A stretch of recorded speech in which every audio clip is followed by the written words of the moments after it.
Okay, welcome back to the channel, guys. Haven't posted in a while. It's good to finally be able to ride and get some content again. It's been raining in San Francisco for like the last week and a half, so it's been very hard to find good time to come out and shoot some videos, but we're here. For this video, I wanted to talk about one of my favorite e-bike companies. My first e-bike was the Ariel Rider X-Class, and they have come out with a brand new X-Class, a 60 volt X-Class. Whole new drivetrain, whole new frame. And yeah, I was pretty hyped when I first took a look at it. They're scheduled to release around April, I believe. And yeah, I wanted to shoot a video on the new bike. So let's get into it. First off, I want to thank everybody for watching. Don't forget to like and subscribe, really helps the channel. We're on the road to 500 subs now. And yeah, we're closing in on it. We have 3 new X-Class models. Ariel Riders decided to introduce a couple other models to the lineup, or a couple other trims instead of just a single X-Class trim. The first trim that we'll talk about is the Cafe Racer style trim. This is the base model. There is no rear suspension. Never did I think we would see the day where Ariel Rider would release a model without rear suspension, but here we are. You know what? First thing we'll do is we'll talk about what is the same between all these models. They're now rocking 4.5 and 5-inch wheels. I believe the 4.5 is a front wheel, 5-inch in the rear. The X-Class previously had like your typical 20-inch by 4-inch fat tire. Now these tires are getting thicker. The tread on these new models also looks a lot better, so that's a plus. I'm very impressed with the new tires. I was not a fan of the CST tires, and as you guys know, I'll leave a link in the description to the video of me changing out and swapping out those tires. My first time swapping tires on a bike, actually. So yeah, I was not happy with the stock X-Class tires, the CSTs. They definitely could have used an improvement, and it looks like they've taken that to note and have improved them. The tread pattern looks way better than the CSTs as well. Also wanted to show you guys a little bit of Lombard Street while we're out here. I'll get to that in a second. So we have better tires, wider tires, better tread. We also have improved rear suspension in 2 out of the 3 models. They're now using like a DNM suspension, I believe. It looks very similar to the one that I installed on my X-Class. The stock shock on the X-Class is one of the biggest downsides that I found with the bike. And they've improved that, which is great. I think you have better improved front suspension as well, with just more travel. So it should make for a cushier ride, and that is a huge plus. Now the biggest upgrade that I think a lot of people would say is the biggest upgrade, and the most exciting one, is the performance upgrade, the battery. The battery is apparently, let's up our regen here. The battery is apparently 60 volts and 20 amp hours on the lowest models, and then on the highest trim model, you get a 60 volt 35 amp hour battery, which is tons and tons of range. The odd thing to me is the motors on all of these bikes appear to be the same 750 watt motor with I think it's 110 Newton meters of torque. The original X-Class was a 1,000 watt rated motor with a 2,000 peak. They have not posted any peak power outputs on their webpage. I believe the reason is that there are new laws coming into place in a lot of parts of the states where the limitations on e-bikes have become even more severe.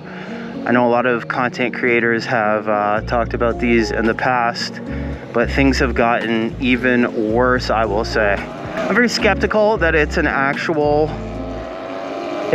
750 watt motor. I think it's It has to be at least 1,000 watts because that's what they had on the original X-Class. They're also stepping up to a 60 volt system.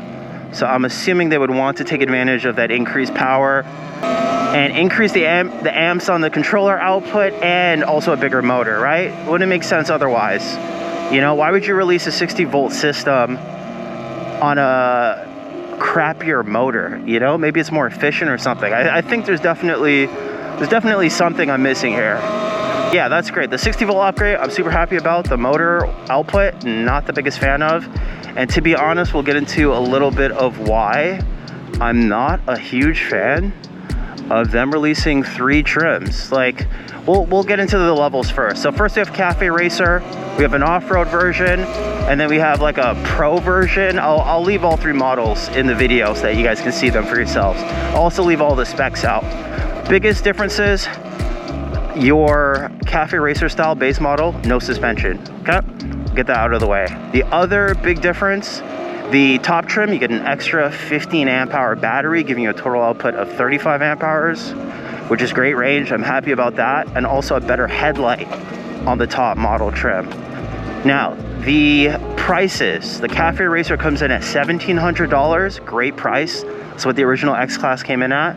Only difference is now, you don't get a rear suspension, which sucks, but that's just what it is. The second model, the off-road version, comes in at $2,100, which is close to what I paid for my X-Class about 1.5 years ago. I don't think that's a bad price. You get full suspension, pretty good suspension too at that, with improved rear and front suspensions. Also, we have our last model, which for some reason I can't remember the name of, but with that model, you get a upgraded headlight, more range, and I think those are the big upgrades. That Pro model comes in at $2,700. Now, I'm gonna be honest, and I am not a huge fan of this pricing point. Yes, you're getting another battery. Ariel Rider claims that they're throwing it in for free with the Pro model. I don't think it's worth it. Especially with these new models that Ariel Rider has released. It's a completely different frame. We don't know how it's going to hold up over time. They claim that the new frame is better, stronger, and lighter weight. We'll soon see about that. I couldn't really find any details about the materials of the frame. I'll leave them in this video if I find them. After recording this. And they want you to shell out $2,700. Now, in my opinion, the Ariel Rider Grizzly is just a great bike. That's one of the models I was going to go with. It was just way too overpriced for me at the time. I opted for the X-Class. It's got all-wheel drive, 2 1,000 watt motors. I believe both peak out at either 1,500 or 2,000 watts. But the price of the Grizzly is around $3,000.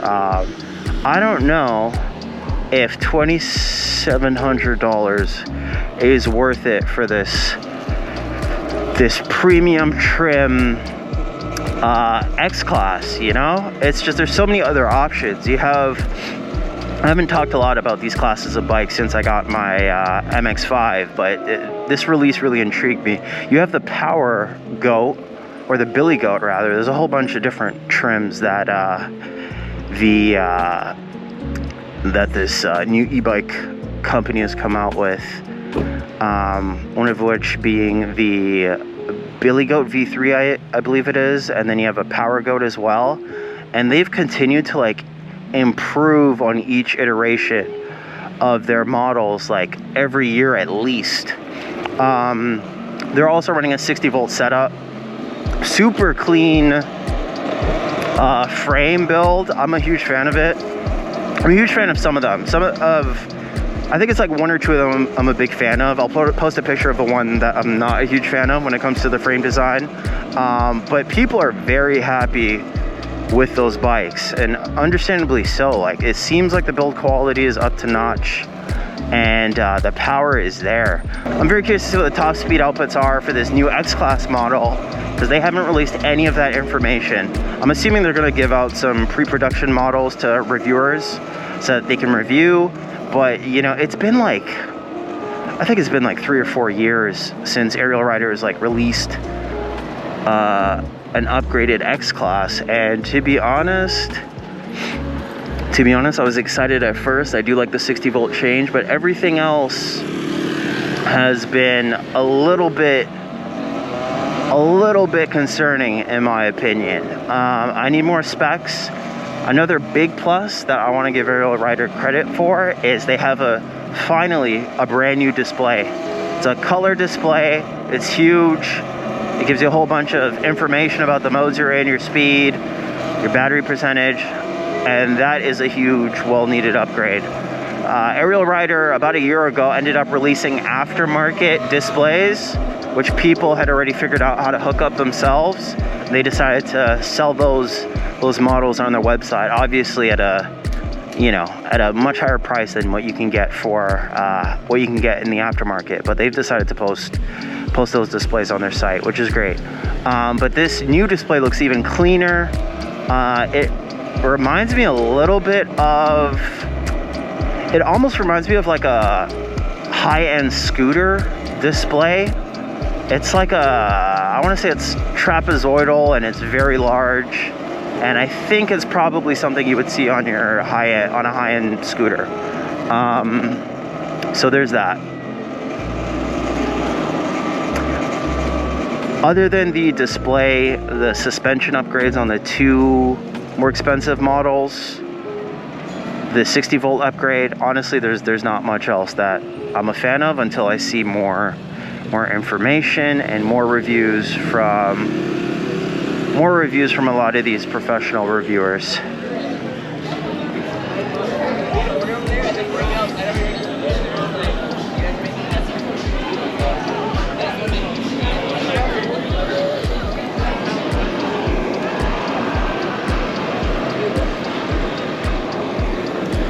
So in the meantime, I kind of just have to wait and see what else Ariel Rider releases, and we can, review that in a video later down the line. Now, in other news, I have seen a lot of eRide Pro 3.0 reviews, most of them being really, really positive. I have seen a few content creators run into minor issues with their models. I believe on Reddit I saw somebody had an issue with their throttle cutting out for some reason. And of course I've already discussed Sir Ronster's issue with the brake line. One of the brake lines ended up leaking, and they had to cut it while they were off-roading, which is never good to see. But overall, very positive. I'm still waiting to see more SR reviews. I don't know if they've shipped out yet, but the pre-production reviews that I did see said that, it was a little bit too overpowered. Telaria Boys kind of mentioned that in their review that the throttle was just terrible. There was pretty much on or off, and it kind of makes sense if you think about how much power that bike is outputting. I believe it's 25 kilowatts on a 72 volt 50 amp hour battery. And it's just hard to get that power down to the ground unless you're really tuning the bike and making sure that your throttle curve makes sense for the power output, which, hopefully they address or fix in the future. Apparently you can tune your throttle curves on the new eRide Pro lineup, so it's great to have that option and kind of tone it down. On this bike, there is not much programming of the controller that you can do. I think you can set the max speed output. What else? Change from miles to kilometers. I'm pretty sure that's it. Like there's not much else you can do on this bike stock. I have been looking into upgrading the controller on this bike as a possible next performance mod. But to be honest, right now, there are no easy controller upgrades for the MX-5. We're still waiting on the aftermarket to catch up. I'm still waiting on a new set of wheels and tires to hit the aftermarket for this bike. I am already sick of the stock tires. I was out riding in the rain. It was very light rain, I was riding in the rain and my wheel completely spun out like twice. I ended up riding in eco mode for the rest of the trip just to avoid that. But yeah, we need to upgrade these tires. So probably go with Shinko 241s and call it a day. I think that would be the best upgrade for me to do.